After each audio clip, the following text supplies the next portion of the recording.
for multifamily specifically, it's already existing 10-unit building. It has carport parking or garages so they can utilize the space. What would you say is the general benefit to adding those ADUs? One of the nice things about adding an ADU is going to be that, one, you're going to get higher cash flows on the newer units. You're going to have lower maintenance, be able to benefit from additional rent that you wouldn't otherwise get from that property, right? So your overall returns, whatever different metrics you might use, they're all going to be increased by building an ADU, as well as obviously the number of units you have accessible. Literally ADUs, assuming that you have the right property for them and you can do what you think you can with them, they're going to benefit you in nearly every single way.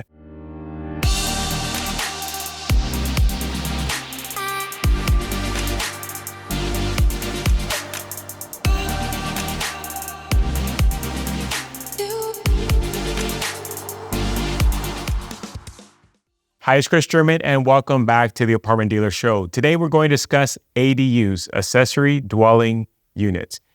If you're a multifamily investor, do you know, can you build an ADU on your property? How many can you build? Do you know if it's even a good idea after taking a look at the cost and everything that's involved?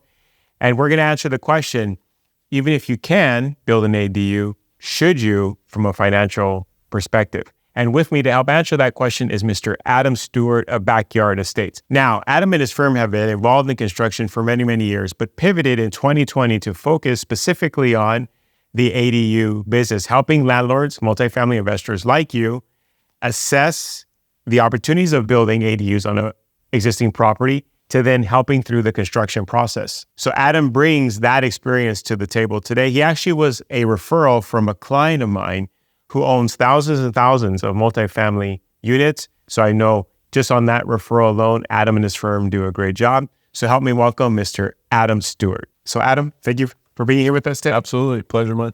So ADUs, it's a big topic today here, especially in California for apartment landlords with rent control.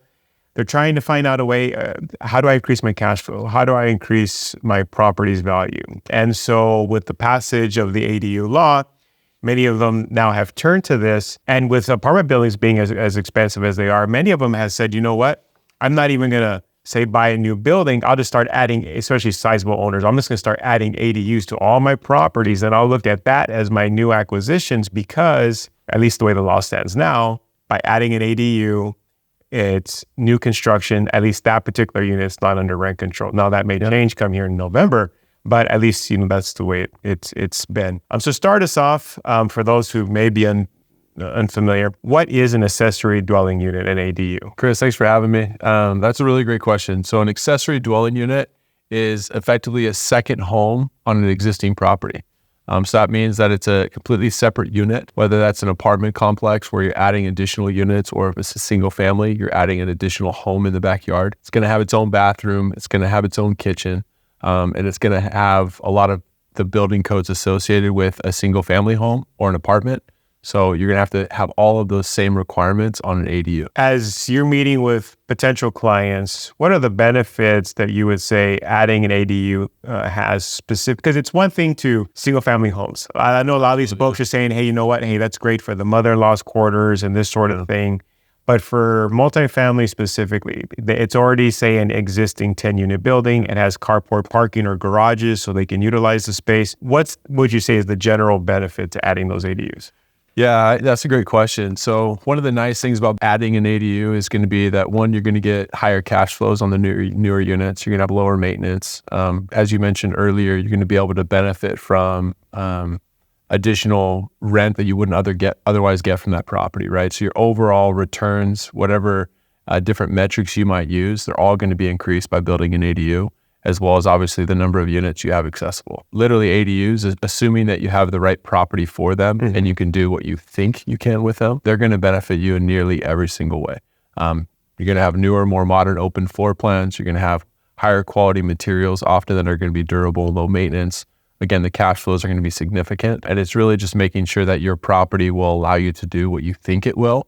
Once you have that, it's pretty much of a slam dunk for most investors. Yeah, I wasn't even thinking from the maintenance perspective of it in the sense that, a lot of these places, they're built in the 1960s, 50s. So the major systems have ran their life. A lot of the investors now are having to replumb the buildings. Now with insurance being what it is, everyone's having to take out the Zinsco breakers, upgrade the panels. But a new unit, hey, it's got new drainage, new plumbing, new everything. And so you're good for some time. Yeah, not only that, but in some cases, again, when you do it the right way, you're able to do it separately where you're not affected. You don't have to necessarily upgrade those panels. You don't have to necessarily do some of those property improvements that you might otherwise need to do with a standard addition and whatnot.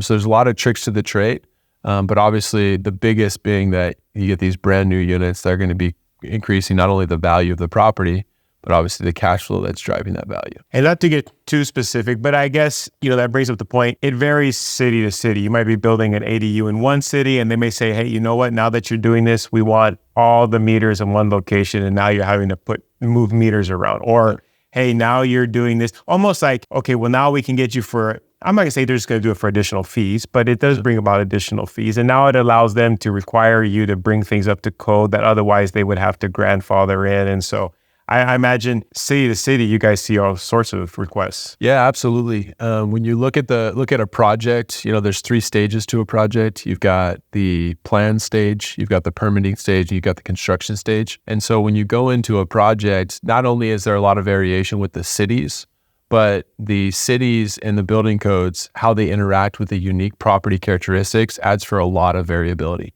And so who is building and who is handling that entire process for you, that's going to be really key in order to make sure that you have your eyes wide open going in to make sure that you know what's required and what isn't. So that way you can lock in those investment dollars and make sure you're getting the return you're hoping for. Right. You're getting all kinds of change orders. Exactly. And because of the variability, like you're mentioning between cities, but then also how unique each property is. So we could be looking at the same 10-plex that we've got built in Azusa or Claremont or Laverne, or Downey. But then the challenge is that not only the city requirements change, but the actual characteristics of that lot, like you mentioned, some of the utilities, the drainage, the soil condition, how things are connected and whatnot, all those things will really matter and how they interact with the requirements with your city as well. Can you walk us through the typical process of planning and constructing an ADU? Yeah, absolutely. So let me walk through these kind of 3 steps. The first thing we need to know is exactly what are we going to build. What are we going to build is going to be dependent on what's possible on the property as well as the investor's key metrics, right? The second thing, once we know kind of what we want to build, then we have to go on site. We have to verify all the unique characteristics of that site. So there's 130 questions that need to be answered. Just 130? Well, but the unique thing about it, like let's say one question you kind of hinted at earlier was, do we need to upgrade your water meter? Well, upgrading a water meter, whether that's we're adding 3 ADUs, and so do we have to upgrade a water meter for each one, or do we just need to do 1 meter for all 3? Well, each water meter can cost you anywhere from $6,500 all the way up to $24,000. And so understanding what is required, that's just one question is, do we need to upgrade the water meter or do we need to add a new water meter, right? And so as we look at each of these 130 questions, we want to make sure that we understand, hey, are there any red flags? So that way, when we look at what we're building, as we look at the characteristics of whether or not we see any red flags, then we put those together, what we're building and the characteristics of your site, and then we'll go into the city and look at all the unique characteristics of each department and see which one of those requirements will apply to you. Mm-hmm. So that you can have a scope of work, ensure that your price will actually match with the investment we're thinking it is. And so I would say most important is that due diligence stage, because without that, you can get stuck in planning. You can get stuck in your plans, you can get stuck in the city, and you can get stuck during construction. That would increase your timelines, that would increase your cost, that would make you more susceptible to inflation, changes in building codes, et cetera. And so it's really important that first stage of feasibility and planning. So that way, when you do your plans, when you go into the city, and then when you go through construction, it can be a smooth, quick process. And what about, I'm sure one of the first questions folks think of is timelines, right? Because we think of construction and quite honestly, and I've dealt with contractors, some can move very quickly. Others, they're trying to serve many masters. They're spreading their crew too thin. And so things aren't being done as quickly as you thought they would. Not to mention, you run into the wrong city inspector and now you rub him the wrong way. Now he's going to make things difficult. So I know it's a difficult question because it's city by city. General timeline from I engage you with a phone call to say, I'm thinking about it, to you guys visit the site. We draw up plans, we submit for permits. and I have a final unit. What are you thinking there? Yeah, good question. So apartments and ADUs on multifamily lots are typically going to take a little bit longer because you have to go through more work related to your plans. You have more departments in each city that you have to go through, and typically you have to go one department at a time. And then also during construction, you have to meet more requirements, and so you have additional inspections. Okay. So multifamily, it does take a little bit longer to build.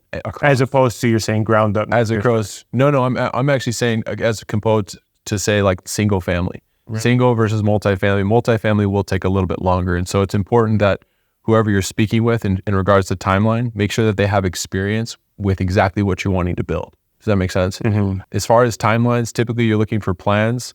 Plans will range anywhere from about 1 to 2 months.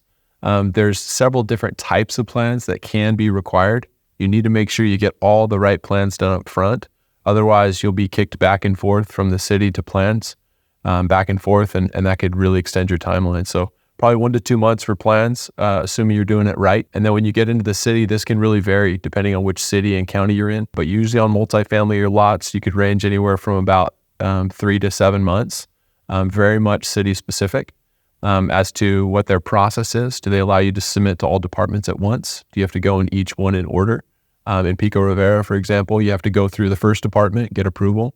Go through the second department, they approve, and then you go back to the first. And then you go through all the departments, but you keep jumping back. So depending on how you leapfrog, that can change your timeline. Another big one as far as permitting is that when you go to submit, the first 30 to 60 days, each department will just sit on it. So if you go in without the right plan and you plan on just taking their corrections and making changes, that's how you hear the horror stories of 1 to 2 years in permitting. So let's talk about the sit on it piece here. And again, this is investors reporting back to me that they get the sense cities aren't, while the state says you must allow people to build ADUs, it's law of the land. Certain cities are just not keen to it because they don't want to increase density, right? Because now you're going to, as it is, these apartment buildings don't have enough parking, right? Yeah. You might have a 12-unit building and it has 12 carports, but people now have 2 and 3 cars. So there's already not enough parking. Then you're talking about taking away parking to create an ADU. Do you get the feeling that you're sometimes working with individuals that they're not too keen about the idea of an ADU? I mean, they're going to do it, but not on their schedule. Yeah, it's a great question. So I would actually, the answer is yes. However, I want to be careful when I say that because most of the time that's a cop-out from whoever's doing the job. And the reason for that is because it's very easy to say, oh, it's the city's fault, when in reality it's not necessarily. For example, we had a client that was going through the process with somebody else here in Ontario. In this case, it was actually a duplex, but same principles apply. They're looking to add another duplex there in the backyard, turning a duplex into a fourplex. And in their case, the city had come out and said, hey, you need to add 2 new water meters. You need to add 2 new sewers connections to the street. You need to add 2 new gas meters. You need to rip out your whole front yard and your driveway.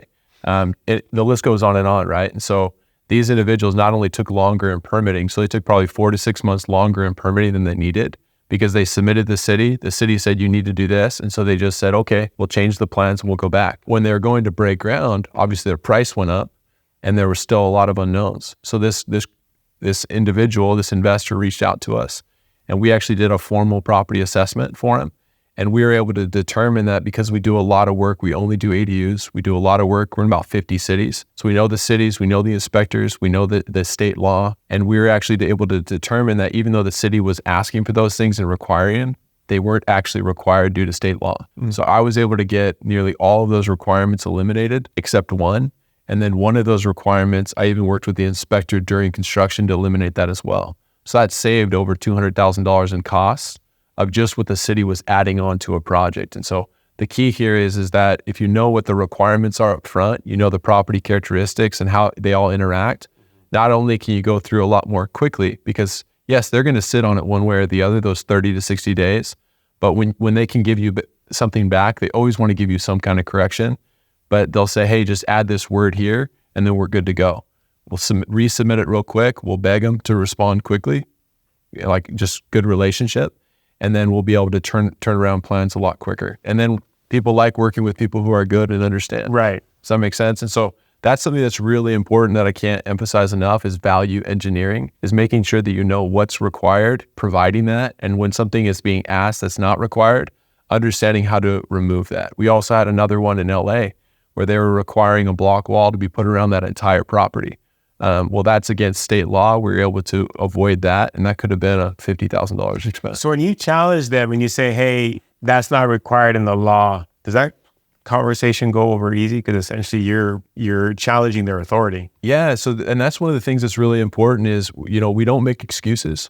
We also, when we communicate with people on their own level. So usually when you're talking to someone, you got to make sure you're talking to the right person.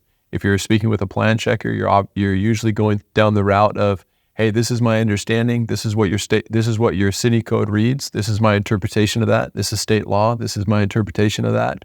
What has been your experience as a plan checker of dealing with this type of situation? So it's a conversation. What that allows us to do is escalate appropriately, resolve the issue very quickly, and make sure that we have something that's actually signed off in writing. So that way it's not he said, she said. And so again, value engineering and treating people the way that they want to be treated. We've seen a ton of success with that and built some really meaningful relationships. So let's move on to, we talked about timelines, and then second to that, of course, is cost. So what's a typical cost? How does someone weigh that against the cost benefit in terms of someone saying, okay, it's going to cost me X, per foot essentially to build this thing out. What am I going to see in overall value of my property? What am I going to see in the change in my rental income? It's a great question. And that's really going to vary property to property. And so one of the things we always answer is we say, if you want to know what it'll cost, we've got to know the answer to kind of each section of the project, right? The 3 stages is, hey, what is it going to cost for my plans? Because there's different types of plans. Am I going to need to do a survey? Am I going to need to do a soils report? Am I going to need to do fire sprinklers? So there's a whole list of different potential plans you could need that could change your price by 10 to 20 grand in how much your plans cost. Based on that, then when you look at your city fees, right? When you're going through a city, different cities have different city fees. Depends on both the size of what you're building, how many you're building, and also just the city itself. So we want to make sure we take that into account. If you're only looking at a cost per square foot on construction, you could be missing 40 to 50% of your cost. And so it's very important that you understand the entire picture. That way you can make sure you understand, hey, what am I investing and what am I getting in return? Because that doesn't, each property typically has amazing potential on what can be built, but that doesn't mean you necessarily should build it. Right. And so I would say with the larger portfolio and larger, portfolio companies that we work with of investors, they're usually looking at, hey, this is my thesis. This is what I'm looking for. Here's a few properties I'm thinking of. Do any of these properties allow us to do what we're wanting to do? And then you can very quickly get to that answer and then take one step at a time to make sure it's a huge win. I would say the most success that the people that we've worked with have seen, the investors that we worked with, is making sure that they're focusing on the right properties. When we actually started as an ADU-only company, when we made that transition, we had one family in particular that has, a very, very large portfolio. And they said, hey, look, we're not developers. That's not our expertise. We're very good at investing and managing real estate. They said, we do understand, though, that if we were to build the same unit, the same floor plan, right, the same square foot price on 2 different properties in 2 different cities, they understood that their price could range by anywhere from $50,000 to $150,000 due to the site characteristics and the city requirements. Mm-hmm. And so, again, going back to that value engineering, having that proper assessment done, that's what's going to allow you, hey, is this a low-hanging fruit opportunity? Or is this something that it's better left as is? Yeah, so just because you can doesn't mean you should. Absolutely, 100%. And when you should, you want to move quickly because city requirements can change. Mm-hmm. Costs do go up, as we've seen across the board. And so that's one of the things that's really amazing about ADUs is they're an incredible opportunity. We just want to make sure that it's going to be an incredible opportunity for you in this specific property before we ever get started. I think that's been a huge key to certain successes that we've seen, mm-hmm. as well as other groups. What are some of the typical pitfalls you see investors fall into that they should be aware of when they're considering building an ADU? I'd say the biggest pitfall is for investors is when they're looking at what will their cost be of construction as an out-the-door price and making a decision based on that rather than looking at what work will need to be done on the property across the board. In order to make sure this can get permitted and be ready to move in. When you just look at a cost per square foot, you're almost guaranteed to miss a huge amount of data and information that's relevant to the overall investment and whether it should be done. And so I'd say high level, the biggest is people focusing on the wrong things. But I could see, investors saying, well, I was given a quote, it's going to take 6 months and $200 a foot. What can you do? I mean, I'm sure you get that kind of thing all the time. Yeah, absolutely. All the time. And so how do you guys address that? Or how do you help the investor kind of separate two bids? Yeah, great question. So usually what we'll do is we'll walk through a different scenario. So for example, we'll ask them certain questions. Again, there's 130 questions that I have to assess on a property. And so a couple of things I can ask is, tell me about your utilities, what needs to be upgraded and what doesn't within that $200 a square foot. Typically speaking, most people don't know that. If you don't know that answer, that could be a $200,000 question. That alone, right? Look at the example that we had in Ontario, 2 different sewers. A sewer is anywhere from 30 to 60 grand to add, a new electrical meter. It could be anywhere from $6,000, or if you have to rerun everything underground and you have to upgrade the existing utilities, that could be a $150,000 question, right? Or more. Yeah, I've heard that one actually, where they require them to run it underground just because it was new construction. Oh, it's very common. And so the thing is that's just one question, and there's 130. And so when you start talking about a cost per square foot, that works for a foundation, that works for framing, that works for drywall. But the problem is that doesn't work for drainage. What are going to be the requirements of that institution or county or jurisdiction? For example, even if you have good drainage, well, they can require a sump pump. Well, sump pumps to install between plans, city fees, and construction, that can range anywhere from about 10 grand to $50,000. And so when you look at that on a cost per square foot, it doesn't matter whether I'm building a 100 square foot ADU or a 10,000 square foot ADU, right? And so what we look at is cost per square foot can work on certain things. It doesn't work on others, like city fees. City fees don't work for cost per square foot. If they did, right, then why wouldn't everyone just include city fees in their pricing? Well, no one does. We do, because you need to see the all-in picture, right? And so we just, the traditional method of just construction, if you just look at it that way, you're missing half the picture. Sure. So if I'm the investor, what should I be considering as I select a contractor? What is there credentials I'm looking for? Are there specific qualities I'm looking for in these folks? Because, there's a lot of outfits like yours now, and more coming, I imagine, as ADUs become more popular. So how do I pick the right outfit to use? Yeah, it's a good question. The best thing you can always do is go off of referrals, go off of specific projects. Another great way to look at it is an outfit that handles the entire process. As an investor, you want to make sure you are able to mitigate your risk. Unfortunately, with construction, if I'm just looking to start a project and I get a bid from someone to build something that I don't have plans for, or that I have incomplete plans for, that bid will be incomplete. So it doesn't actually mitigate any of my risk as an investor. And so as an investor, you want to make sure you have someone else who can answer the right questions, give you the right insights, so you can make a decision you're happy with long term. And finding an organization that you feel confident is able to do that up front before you spend a bunch of money or get started, that would be absolutely the best way to go about it. As people are interviewing potential contractors, if they're not asking some of these questions like you've raised today with respect to utilities and the various other items that can change property to property, that in and of itself should probably be a red flag. Yeah, and I would even turn it a little bit, and I would say as you go through the interviewing process, if these individuals you're meeting with are not bringing these items up, well, then that's a real challenge. And so you want to know kind of what questions you want to ask. For example, on multifamily properties, you're going to need to run the water calculations in order to determine whether or not you need to upgrade water meters. If the individual is not coming and inspecting, collecting your water pressure, running your fixture counts, checking what your utility lengths are, what materials, if you don't have the right inputs, you can't run water calculations. If they're not running your water calculations, then what else are they missing? I mean, that's because that's going to come up at some point when the determination is made. Absolutely. And if you don't do it before you submit to the city, you're guaranteed to delay your project probably about 5 months. Because again, when you submit to a city, they kick it back. You had to wait the 1 to 2 months. Well, then when you get back in, you have to wait again 1 to 2 months before they'll respond. On top of that, if they ask you for MEPs or something like that, well, that could take you 6 to 12 weeks just to get done, even if you have a good group you're working with. And so again, making sure you do everything in the right order and you're making minor changes rather than whole new sets of plans, that's a game changer. Being able to turn a project quickly is very, very important for so many different reasons.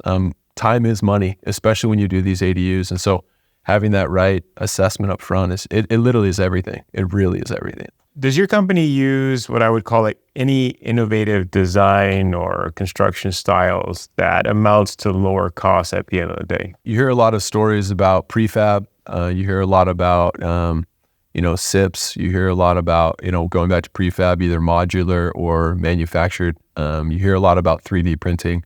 Our experience has been that the very best way to have the highest quality, the lowest price, and the fastest execution is actually utilizing the standard home building procedures that have been around for decades. That's what allows you to have the best schedule. That's what allows you, when you work with inspectors, let's say you have 11 to 13 inspections on a project.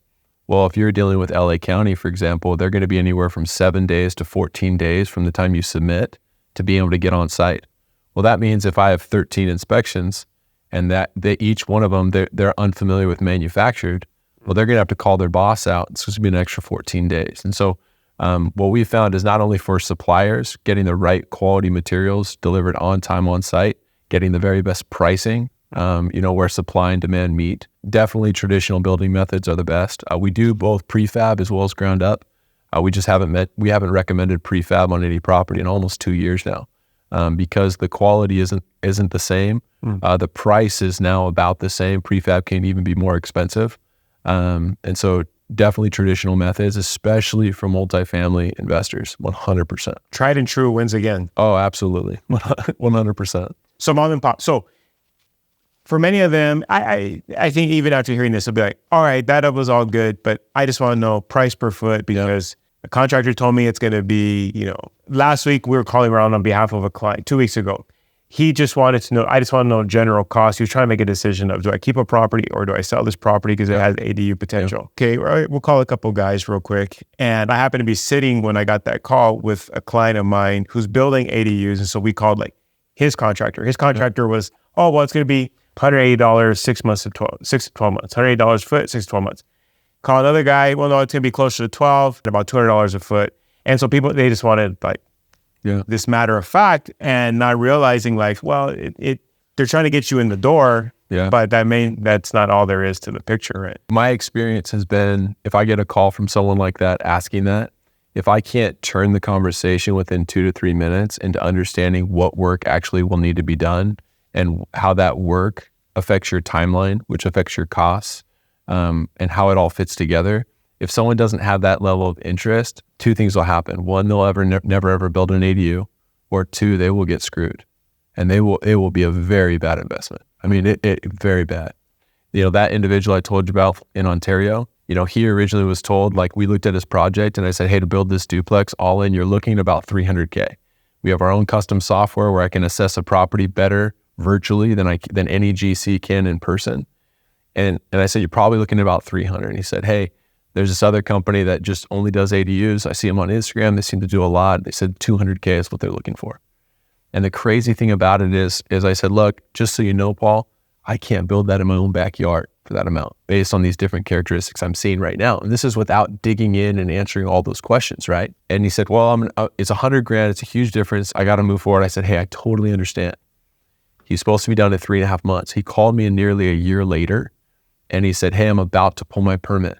And then that's when he said, like, my price went up to $285 from $200, but they were excluding the new work that the city was requiring because they couldn't know what the price was yet, meaning the 2 new sewers, 2 new water, literally $200,000, right? And I said, well, I got to dig in and do that assessment. And I love this example because this is a real example. This is not just like run of the mill, like this will never happen. Like, no, this could happen 25% of the time, especially in multifamily projects, okay? Maybe more than 25% of the time. And when I went through, again, we were able to eliminate a lot of those different requirements. Not only that, because you got to remember that when you hire a team, what's the architect's job and incentive? The architect's job is to design what you want to design and then to get it through the city. That's their job. They're kind of the quarterback. Everyone else's job is to just provide what the city is saying, what the architect is saying. Your different engineers, your structural engineer, your soils, your surveyor, everybody, right? Well, then once it's done, you didn't have enough input from the builder. So your builder didn't tell you how to make every decision, right? And so you have to have a collaboration and you have to have a developer mindset and understanding of ADUs. If you don't have that, it goes back to, you can really get in a tough spot. And so we talk about utilities because that's one of the easiest ones, the most common ones you'll hear about. But in his case, I actually had a client that reached out to me. They said like, hey, I heard, you mentioned Paul when we were talking. They said like, I trust you, but can I talk to Paul? I was like, sure. So I texted Paul and I said, hey, Paul, do you mind if I connect you with this client so you can tell him your story? He said, yeah, but I lied to you. And I was like, oh man, like, what do you mean? And he said, well, when that company came back to me, it wasn't 285, it was actually 325. I was just too embarrassed to say. And that was before the $200,000 plus of unknown costs that were there. And so when you have somebody that is kind of bringing this full circle, when you have somebody that's just looking for a price per square foot, that is the experience they are essentially asking for without knowing it. Because you own the property, you do want to have enough knowledge on it, especially if you're a mom and pop investor. Because some properties will look perfect, but then all of a sudden, like in Norco, you get hit with a $45,000 impact fee on top of your other fees, right? Same thing. We had a client that had to do over excavation underneath their ADU, right? So you had to remove 6 feet of dirt underneath the footings, and then you had to go put it back 1 foot at a time with an engineer signing off every foot. You needed to do a grading plan. You needed to do LID. We needed to get an easement on the neighbor's property to allow the fire trucks to come in. Lawyer had to be involved. The neighbor had to sign off on it. And so the reality is the level of complexity is extreme. And then when you're dealing with multifamily properties, you have to move into ADA compliance when you have more than a certain number of units. And how much it's enforced varies city to city. But even ADA compliance, both on the property and then inside the unit, that dramatically changes what work needs to be done. And so, materials and labor, if you don't get down to what that is going to look like, there's no way. Imagine if I was to tell you that we're going to dig a trench, you and me, literally, we're going to go out there and we have to dig a trench for 20 feet. And we're thinking a trench for sprinklers. Well, instead, it turns out it's 75 feet. We have to go 8 feet down. Our price would be different, right? And the whole experience would be different. And so if you don't know that, what's going to happen, then you're going to get change orders. When you have a general contractor that you've already worked with and you're in construction, and then now it's, now we have to go 8 feet down, you almost have to work with that contractor. Otherwise, if you hire someone else, it voids the warranty of your contractor. And so again, if you're working with an established company that has a warranty process, that you'll be able to utilize, you can see how it really can get complex. And that gives the leverage back to your contractor who was $180 a square foot. This is a $40,000 change order, even though it might be $6,000, right?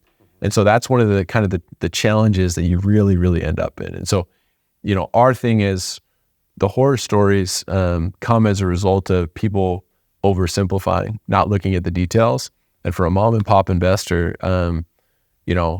it really is as amazing. So that's kind of something really big that, is just, it's really critical. It's critical that they understand that. Let's talk about upside. So obviously properties range from, at least our clientele, they might own a duplex, they might own a 10-unit building, they may own a 50-unit building. Yeah. Sometimes there's garage parking, sometimes there's no parking, sometimes there's carport parking. As you're looking at these various properties, and we discussed earlier that it really takes an assessment to see, even though you can, should you do it, right? So absolutely. Okay, you can, but should you, given cost and time? What are the opportunities here in general as you look at these different property sizes? Yeah, absolutely. So one of the things I love about apartments in particular in multifamily is there are so many opportunities. Absolutely. There's things we have to be careful about. There's tons of opportunity. And so if you own a duplex, your ability to go ahead and add 2 additional units and turn that into a fourplex is fantastic, both from a financing perspective, as well as a feasibility, as well as being able to have the right to do it without the city stopping you. Another thing that can be great is right now you have the utility companies in many instances that are on your side. And so if you do it the right way, some of those risks of the utilities you can avoid. And so therefore your overall cost by getting 2 units rather than 1 can go down, as long as we make sure we answer those other questions, of course. Also, when you start talking about a 10-plex or larger multifamily unit complexes, and investors are loving the properties that have, carports that are attached to living space, or even conference rooms, or it used to be kind of a reception area, things like that. When those are connected to living space, meaning they share a common wall, you can convert those areas into up to 25% of however many units are on the property. So if you have 10 units, 25% of that. If you have 100 units, you could literally do 25%. You could add 25 ADUs to the property. And that's very, very helpful because there's certain cities, like, for example, in Pico Rivera, where they don't require that you separate your water. They don't require that you separate your electrical if it's already there. And so there's a lot of these benefits where, especially when we start talking about the state law allowing you to do a lot more units. And then when you look at cities and properties, more important is the property, where you can really spread your costs across multiple units. You can really see a very large increase in cash flow, as well as valuation of the property, and mitigate your risks, right? When you have a large number of units that are coming in, it'll completely change your financials on what your maintenance costs will be, what your repairs will look like, and even the management costs, right? The simplicity of management. So again, like it's really cool to see on small multifamily, how you can do a lot. Large multifamily, you can do a lot. And so it's very exciting stuff. And as we wrap up today, any additional tips that you could share with the viewers who are typically, multifamily investors, tips for success that you could leave them with? Yeah, I think looking at your portfolio and saying, how do I maximize the value of my existing portfolio? We have one client that was doing a massive volume of buying and selling of properties on a weekly basis. And they've converted to doing a significant portion of their investment into their own existing properties. I'm sure most of your viewers are doing the same thing. Yeah. And so that certainly is going to be a great way to maximize their investment over the long term. I also good for your business, bad for mine. Well, one of the things is you do see a lot of acquisition and sales. So for example, one of the things that we'll do when investors are looking to acquire a property, we work with a lot of agents and brokerages where we help them understand what they're selling or what they're buying. Exactly. And so also when people are going to make a purchase, before they make that, we can provide insight into making sure they know what they're buying, what the value is, and what they're going to be able to get out of it, to provide additional knowledge and really de-risk acquisitions, especially under this environment. And so I think, you can't go wrong learning more about ADUs. Even if you're not ready to go and pull the trigger on an ADU on any of your properties, I highly recommend going through the motions, getting educated, finding the right partner for you, because whether it's an acquisition, whether it's selling, making sure you get the highest dollar amount when you sell, or whether it's, again, converting these existing units with value add opportunities like an ADU, there's a lot of money to be made, and the investors who are active are the ones who stand to benefit. Excellent. Well, Adam, if the viewers would like to get in contact with you, learn more about your company, what you guys have to offer, what's the best way? Yeah, feel free to give me a call, 949-662-4884. You can also go to our website, backyardestates.com. And of course, you can find us on Instagram. We're always happy to answer questions, kind of walk through, kind of understand what your goals are and see if we can help you with that. If we can't help you achieve your goals, we're happy to recommend someone that can help you kind of take the next step and kind of put you in the right seat for success. Sure. All right, Adam. Thanks so much. Appreciate it. Again. So that is the question, folks.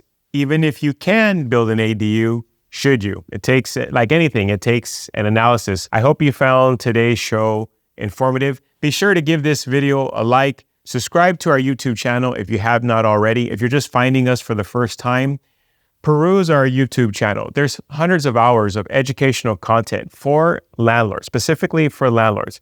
Everything from the legalities of owning multifamily properties to financial analysis to rehab and all the rest. I'm sure you'll find some good content there. And share a comment. Did you find today's video informative? Are you working on your own ADU project now? Share some insights with the audience. And this is Kris German from The Apartment Dealer, wishing you positive cash flow, tenant to behave, and much protection from Uncle Sam. Till next time.